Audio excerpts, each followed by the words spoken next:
no ambonan'izany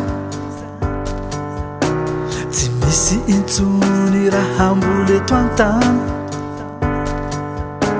fitiavan'izay mafana tokoa ila ifampizarantsika roa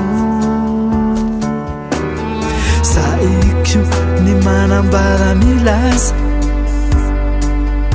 fa tsy fokonao na de iray minitra aza omeko anao lay toko tsy fitaka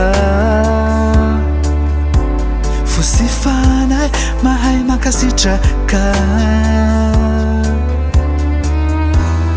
io vitsanao oraiketiko ampoko mandraky izay baby le fitiavan-tsony anao no nandrasako hatrizay le fitity voafetry fa iarako mandraky izay ny antsika roa mampaniry tsoko ho toy ny lambanako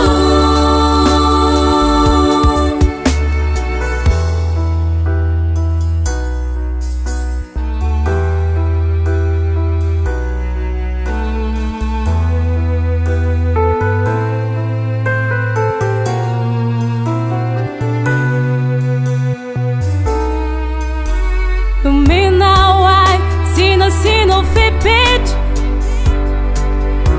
le tsara tany aminao izy rehetra nambabony fole fatsoranao ny faniriko iaraka tsy fandao ireo vitanao ho raiketiko ampoko mandraky izay baby le fitiavan-tsony anao no nandrasako hatrizay le fitity voafetry fa iarako mandraky izay antsika roa maro-mpagniry tokoa ho toy ny lambanako fitiavan-tsony anao no nandrasako hatrizay le fitity voafetry fa iarako mandraky